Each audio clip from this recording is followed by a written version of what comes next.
सहनौ अवतु सहनौ भुनक्तु सह वीर्यं करवावहै तेजस्विनोऽधीतमस्तु मा विद्विषावहै। ओम शांति शांति शांति। ओम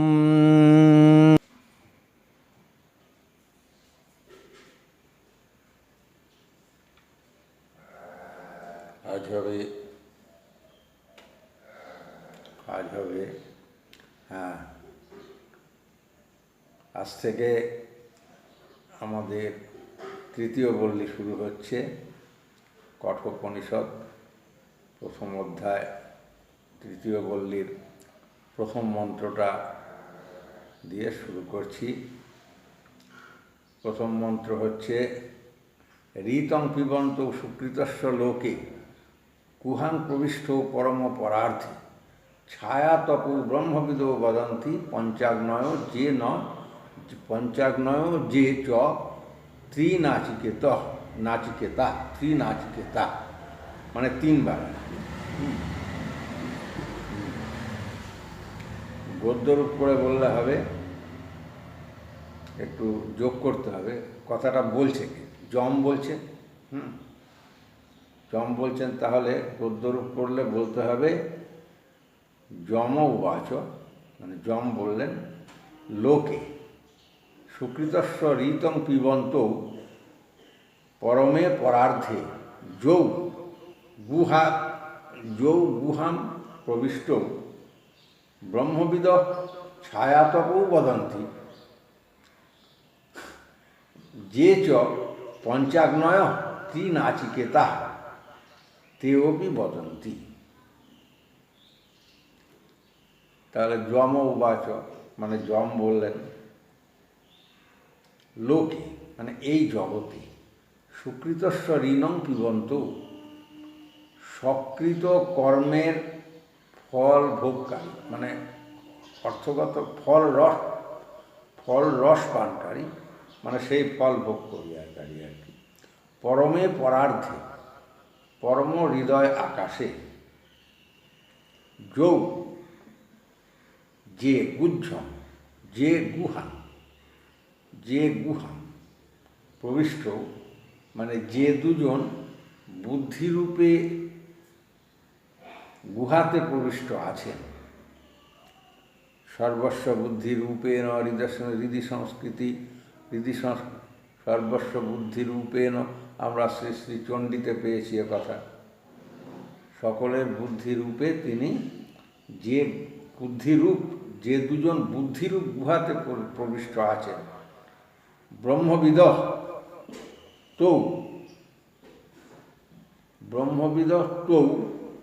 ছায়াতপু বদন্তি, ব্রহ্মবিদগণ যেগুলো যাদেরকে ছায়া ও রৌদ্রের ন্যায়, ছায়ার সঙ্গে রৌদ্রের একটা পরস্পর সম্পর্ক আছে। রোদ আছে তাই ছায়া করছে, রোদ না থাকলে কোনো কিছু ছায়া নেই। তবে রোদের সঙ্গে ছায়ার যে একটা নিকট সম্বন্ধ আছে, সেই রকম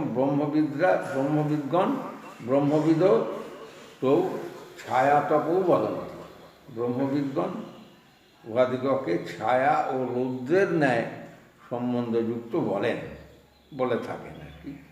যে চ মানে যাহারা পঞ্চাগ্নিবিদ্যার উপাসক ত্রিনাচিকেতা, এবং যারা তিনবার নাচিকেত অগ্নিচয়নকারী, তেওপি বদন্তি, তারাও ওইরূপ বলেন। খটোমটো লাগছে, লাগারই কথা। সংস্কৃত তো আবার বেদের সংস্কৃত, যেটা উপনিষদের স্থান জায়গা করে নিয়েছে আর কি। জগতে নিজের করা, সাধু ভাষায় বলি, জগতে সকৃত কর্মের ফলরূপ রসপানকারী যে দুজন পুরুষ পরব্রহ্মের উৎকৃষ্ট উপলব্ধি স্থান বুদ্ধিরূপ গুহাতে প্রবিষ্ট আছে, তাদের ব্রহ্মবিদগণ ছায়া ও রোদের মতো সম্বন্ধযুক্ত বলেন। যারা পঞ্চাগ্নি গৃহস্থ কিংবা ত্রিনাচিকেত তারাও এরূপ বলেন। এখানে একটা খটোমটো হচ্ছে। ত্রিনাচিকেতা শব্দটা আছে ত্রিনাচিকেতা, যারা 3 বার নাচিকেত অগ্নি চয়ন করেছেন। কতগুলো শব্দ খটোমটো আছে। হ্যাঁ, ঋতম মানে সত্য, কর্মের ফল অবশ্যম্ভাবী বলে সত্য। এই জন্য এখানে ঋত শব্দের অর্থ কর্মফল। ঋতম বদাতি, ঋতম বদামি, সত্যং বদামি, সেটা হবে। কিন্তু এখানে ঋতম মানে এমনি সত্য ইয়েতে, কিন্তু এখানে কর্মের ফলটা অবশ্যম্ভাবী বলে এখানে ঋত শব্দের অর্থ কর্মফল, ক্রিয়াফল, রূপরস।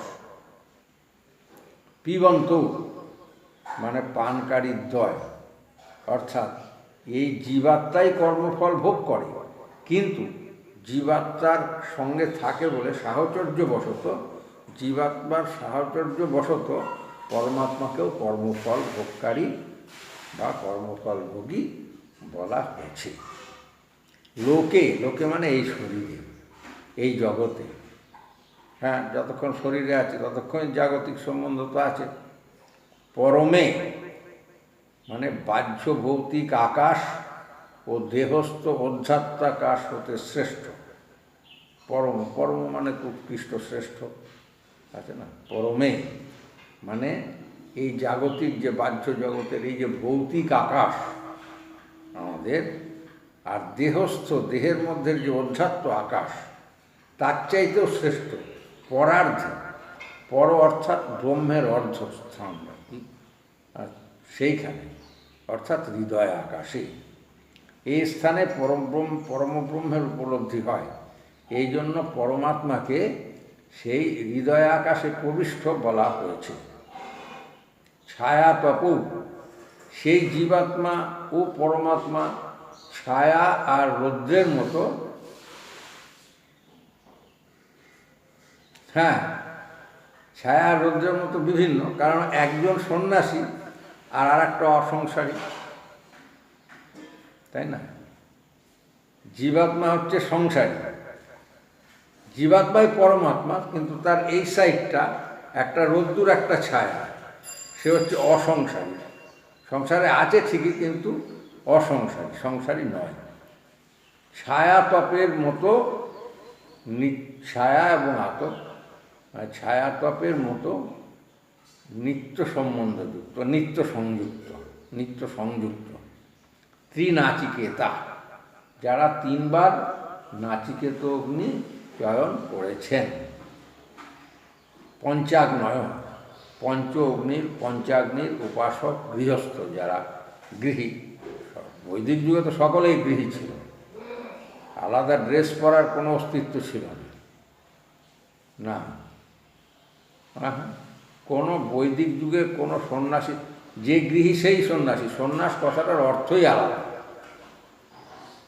আমরা তো আলাদা একটা ক্লাস ধরে নিচ্ছি। হ্যাঁ, একটা বেশ পাকা ঘরটর থাকবে, যাকে মঠ বলা হবে। হ্যাঁ, একটা ক্লাব মতো। কিছু লোক বিয়ে থা করবে না, অথবা বিয়ে থা করার পর তার বউ ছেলে ফেলে পালিয়ে গিয়ে সেখানে গিয়ে উঠবে, আর বউগুলো পরের বাড়ি কাজ করবে, ভিক্ষে করবে, তাই না? অথবা ভাসুদেবরের লাথি ঝাঁটা খেয়ে তাদের ঝিগিরি করবে। বৈদিক যুগে যে সন্ন্যাস শব্দটার মানেই আলাদা, এই যুগে আমরা সন্ন্যাস শব্দের মানে অন্য করে ফেলেছি। হ্যাঁ, পঞ্চ অগ্নির উপাসক গৃহস্থগণ মানে, পঞ্চ অগ্নি বলতে গার্হপত্য, দক্ষিণাগ্নি, আহ্বনীয়, সত্য ও আবসত্য, এই 5টা অগ্নিকে বোঝাচ্ছে। অথবা যদি এইভাবে বলি, দুলোক, পর্জন্য মানে মেঘ আর কি, পৃথিবী, পুরুষ ও যোশিত মানে স্ত্রী, এই 5টা পদার্থকে আগুন অগ্নিরূপে চিন্তা করার কথা বলা হয়েছে। সকলে বেদ পড়েননি, তা আমি তো সেই জন্য ইজি করে বলে দিচ্ছি। দুলোক, পর্জন্য মানে মেঘ, দুলোক আকাশ, মহাশূন্য। আকাশ, মেঘ কোথায় থাকে? আকাশে। পৃথিবী এই মাটি। পুরুষ ও যোষিত মানে স্ত্রী। তাহলে পুরুষের কাছে স্ত্রী আগুনের মতো, স্ত্রীর কাছে পুরুষ আগুনের মতো। পর্জন্য মেঘ, মেঘ। আচ্ছা, এর আগে তো আমি চণ্ডীতত্ত্ব আলোচনাতে ওই 33 রকম দেবতার কথা বলেছি না? হ্যাঁ, তা বুঝে থাকলে আর অনর্থক আমি এখানে এইসব বলে সময় নষ্ট করছিলাম না। সকালবেলা আপনাদেরও তো মানে সময়ের দাম আছে। হ্যাঁ, ঠিক আছে, ঠিক ঠিক। তাহলে তাহলে অর্থ একটা করেই দিয়েছি, একটু ডিটেলেও বলে দিলাম যে জগতে সকৃত কর্মের ফলস্বরূপ ফলরূপ রস পানকারী যে দুজন পুরুষ রয়েছেন, পরব্রহ্মের উৎকৃষ্ট উপলব্ধির স্থান বুদ্ধিরূপে গুহাতে প্রবেশ, সর্বস্ব বুদ্ধিরূপে নয় হৃদয় সংস্থিতে। চণ্ডীর কথা। যাই হোক, তাহলে পঞ্চাগ্নি গৃহস্থ কিংবা ত্রিনাচিকেত, তারাও ত্রিনাচিকেত মানে যারা মানে এই যে এতক্ষণ বললাম যে পঞ্চাগ্নি উপাসক গৃহস্থগণ যারা এই বললাম গারোপত্য, দক্ষিণাগ্নি, আহবনীয়, সত্য, আবসত্য, যার মানে বুঝিয়ে দিলাম, এইগুলোকে এই 5টা পদার্থের যে আগুন, এই পঞ্চাগ্নি গৃহস্থ কিংবা ত্রিনাচিকের তারাও এরকম বলে। মানে সংসারী আর সংসার আর সন্ন্যাসের মধ্যে তফাৎ কিছু নেই। আগের দ্বিতীয় বল্লীতে দ্বিতীয় বল্লী আর তৃতীয় বল্লীর সম্বন্ধটা ঠিক এই রকম যে নানা রকম বিভিন্ন ফলদায়ী যে বিদ্যা ও অবিদ্যার বিষয়ে আগে বলা হয়েছে, কিন্তু ফলের সঙ্গে ওদের সম্বন্ধটা যথাযথভাবে নির্ণয় করা হয়নি। এটা নির্ণয় করার জন্যে রথরূপের কল্পনা, কারণ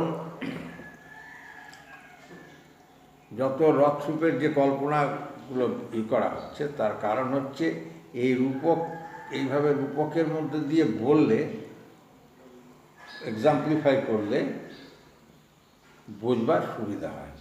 এই কারণে মানে প্রাপক ও প্রাপ্য, গন্তা ও গন্তব্য, এই দুয়ের পার্থক্য দেখানোর জন্যে নানান রকম রথরূপক দ্বারা দুটো আত্মার কথা বলা হয়েছে। সেই দুটো আত্মা হচ্ছে জীবাত্মা ও পরমাত্মা। পরমেশ্বর এই জগৎ সৃষ্টি করেছেন, সেই জন্য তাকে স্বীকৃত বলা হয়। পরমেশ্বর এই জগৎ সৃষ্টি করেছেন বলেই তাকে স্বীকৃত বলা হয়।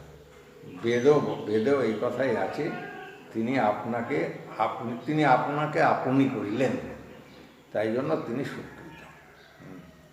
এরপরে তৈত্রীয় উপনিষদ যখন আসবে তাতে বলা হয়েছে তদাত্মানং স্বয়ং কুরুত তস্মাৎ তৎ স্বীকৃতং উচ্যতে। তৈত্রীয় উপনিষদের সম্ভবত 2য় অধ্যায়ের 7ম মন্ত্রে এ কথাটা হয়তো ওইখানে আছে তো বটে, কিন্তু কোথায় আছে এক্স্যাক্ট একটা আন্দাজে বললাম। ওখানে বলা আছে তদাত্মানং স্বয়ং কুরুত তস্মাৎ তৎ স্বীকৃতং উচ্যতে, একদম ভেরি ক্লিয়ারলি বলা আছে। সেই জন্য এখানে বললাম যে পরমেশ্বর এই জগৎ সৃষ্টি করেছেন, এই জন্য তাকে স্বীকৃত বলা হয়। বেদে বলেছে তিনি আপনাকে আপনি করিলেন, এই জন্য তার নাম সুকৃত। হ্যাঁ, বেদই তো উপনিষদে বলা হচ্ছে। জগতে যে ভগবৎ ক্রিয়ার প্রকাশ পাচ্ছে, শোভন কর্ম, সেই জন্য তাকে বলা হয় সুকৃত। হ্যাঁ, সুকৃত আর কি। এর ফল রস, রস মানে আনন্দ। আগে বলেছি রস বৈষ্ণব বলা হয়েছে। রস মানে আনন্দ, তাই জন্য এখানে এই রস বা আনন্দকে এখানে ঋত বলা হচ্ছে। ভগবানই এই আনন্দের ভোক্তা, পরমাত্মা আনন্দময়, তিনি নিজের আনন্দে নিত্য আনন্দিত। তাঁর শোভন ক্রিয়ায় এই তাঁরই বিশ্বব্যাপী আনন্দ। জীবের আনন্দময় কোষ, সেই কোষে যেতে গেলে আগে ভগবানের সঙ্গে যুক্ত হতে হয়। হ্যাঁ, জীব যখন ভগবানের সাথে যুক্ত থাকে তখন সেও এই ভাগবত আনন্দ লাভের অধিকারী হয়। কিন্তু জীব যখন ভগবান হতে বিচ্যুত হয়ে নিজের অহং অভিমান বশত যে কর্ম করে, অহং অভিমানের দ্বারা যে কর্ম করে, তখন তার ফলস্বরূপ তার সুখ দুঃখ ভোগ হয়। এই কর্মফল অবশ্যম্ভাবী বলে সেটাও ঋত শব্দবাচ্য, কেন কম্পালসারি, এ হতেই হবে। কর্ম করলে ফল হতেই হবে। As soon as you fire your gun, the bullet will go and achieve the target. It will reach the target because you have triggered the rifle or fire, as the case may be. সুতরাং কর্ম করলে তার ফল অবশ্যম্ভাবী। হ্যাঁ, সেই জন্য এটাও ঋত শব্দবাচ্য। এই কারণে জীবাত্মা ও পরমাত্মা উভয়কেই ঋতপানকারী বলা হয়েছে। জীবাত্মা ও পরমাত্মা মানুষের হৃদয়স্থিত ব্রহ্মবাসের যোগ্য পরম আকাশে বুদ্ধিরূপে গুহাতে বাস করেন। যোগীগণ হৃদয় আকাশে আত্মাকে জ্যোতিরূপে দর্শন করেন বলেই তাকে আত্মার আবাসস্থান বলা হয়েছে। ক্রিয়া তো করেন না। যারা ক্রিয়া করে, যারা নিজের আত্মার সন্ধান রাখে, তারা আরেকটু অ্যাডভান্সড হলে সকল জীবের সকলের আত্মার সন্ধান রাখে। সন্ধান রাখতে হবে না, আপনি দেখা যায় ওই হৃদয়ে, একেবারে হৃদয়ে। ঈশ্বর সর্বভূতানাং হৃদ্দেশে অর্জুন তিষ্ঠতি। তাহলে যদি হৃদয়ে, নিজের হৃদয়ে ঈশ্বর থাকে, তাহলে মশাই এত কষ্ট কেন মানুষের? তার ভ্রান্তির জন্য সে কষ্ট, তার দুঃখ কষ্ট কেন সেটা সে জানে না। জানলে পরে আর হতো না। পরের লাইনে আছে ভ্রামায়ণ সর্বভূতানি যন্ত্রারূঢ়ানি মায়া। এই মায়ার যন্ত্রে আরোহণ করে সে ভ্রমিত হচ্ছে শুধু। যাই হোক, অপ্রাসঙ্গিক না, এটা ওগুলো প্রাসঙ্গিকই। তাহলে যোগী যারা ক্রিয়া করে তারা হৃদয়াকাশে আত্মাকে জ্যোতিরূপে দর্শন করেন বলেই, জ্যোতি নিজে না দেখলে হবে না।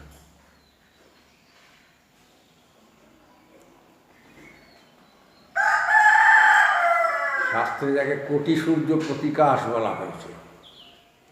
কোটি সূর্য প্রতিকাশ মানে এই যে আকাশে সূর্য দেখেন, এই যদি 1 কোটি সূর্য একসাথে আসে সেই যে আলো হবে, সেই রকম কোটি সূর্য প্রতিকাশ। একদম ঝাঁকি দর্শন, এক ঝলক চলে আসবে। হ্যাঁ, ওই যে বলেছি, এখনো সময় আছে, বস দিয়ে গুরু কাছে, এখনো সময় আছে। এ তো এমনি হাঁটতে বেরিয়ে এসে শুনছেন। কিছু খাটনি হবে, সব কাজেরই জন্য কিছু সময় দিতে হবে, কিছু পরিশ্রম করতে হবে। যাই হোক, তাহলে যোগীগণ হৃদয় আকাশে আত্মাকে কিভাবে দেখে? জ্যোতিরূপে। সেই জন্যে হৃদয় হচ্ছে আত্মার আবাসস্থান। পরমাত্মা অবশ্য সর্বত্র বিরাজমান, সর্বত্রই আছেন, কিন্তু মানুষের নির্মল বুদ্ধিতে তিনি প্রতিফলিত হন। সবার বুদ্ধিতে হবে না। পড়া বুদ্ধি, বুদ্ধের পড়া বুদ্ধি, পড়া বুদ্ধি, পড়া এবং অপরা বুদ্ধিতে হবে না। অপরা বুদ্ধিতে ম্যাথমেটিক্স আসবে, হ্যাঁ, ফিজিক্স আসবে, কেমিস্ট্রি আসবে, অ্যাপ্লাইড সায়েন্স, টেকনোলজি, মেকানিক্স, এই সমস্ত আসবে। আর পড়া বুদ্ধি মানে নির্মল বুদ্ধি, সেই বুদ্ধিতে তিনি পরমাত্মা প্রতিফলিত হন। মানুষ এই নির্মল বুদ্ধি দ্বারাই তাকে উপলব্ধি করতে পারে। এই কারণে মানুষের বুদ্ধি আত্মার আবাসস্থান বলে বলা হয়। ব্রহ্মজ্ঞ ব্যক্তিরা এই জীবাত্মা ও পরমাত্মাকে ছায়া আর রৌদ্রের মতো সম্বন্ধ বিশিষ্ট বলেছেন। ছায়া প্রকৃতপক্ষে রৌদ্র, তবে ওটা আবৃত, হ্যাঁ, ও খণ্ডিত। যেই যেই আলো, তার মাঝে এখান দিয়ে ব্লক করে দাও, খণ্ডিত টুকরো, এটা ছায়া, এটা আলো। সেই জন্যে যেটা আবৃত সেটা ছায়া, আর যেটা খণ্ডিত সেটা আলো। সেই জন্য বলা হয় প্র্যাকটিক্যালি ছায়াটাও রৌদ্র, কিন্তু আবৃত হয়ে খণ্ডিত হয়ে গেছে। জীবাত্মাও স্বরূপত পরমাত্মাই বটে, তবে দেহ ও মনের ক্রিয়ার দ্বারা আবৃত হয়ে জীব আপনাকে ছায়ার মতো খণ্ডিত, আলাদা ও পরিচ্ছিন্ন বলে মনে করে। আর জীবাত্মা পরমাত্মা সেম, অনেকদিন আগে থেকে বলে দিয়েছে। তারপর রৌদ্রকে আশ্রয় করেই ছায়া বর্তমান থাকে। রোদ না থাকলে ছায়ার অস্তিত্বটা কোথায়? সেই রকম জীবাত্মা পরমাত্মাকে আশ্রয় করেই বর্তমান। রৌদ্র ব্যতীত ছায়ার কোনো অস্তিত্ব নেই। পরমাত্মা নিরপেক্ষ, জীবাত্মার অস্তিত্বই অসম্ভব। পরমাত্মা না থাকলে জীবাত্মা কোত্থেকে আসবে? ওই জন্যই রৌদ্র ছায়ার সাথে তুলনা করা হয়েছে। খুব সোজা, খুব সোজা। Any question?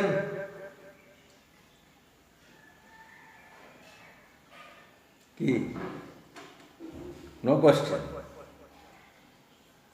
আমার গুণ না, আমার গুণ না, আপনারা বোঝেন সহজে, তাই জন্যে। ঠিক আছে, if there is no question, I may end this session. Okay. Om Sahanau avatu Sahanau bhunaktu Sah viryam karvavahai Tejasvinau adhitamastu Ma vidvishavahai. Om Shanti Shanti Shanti. Om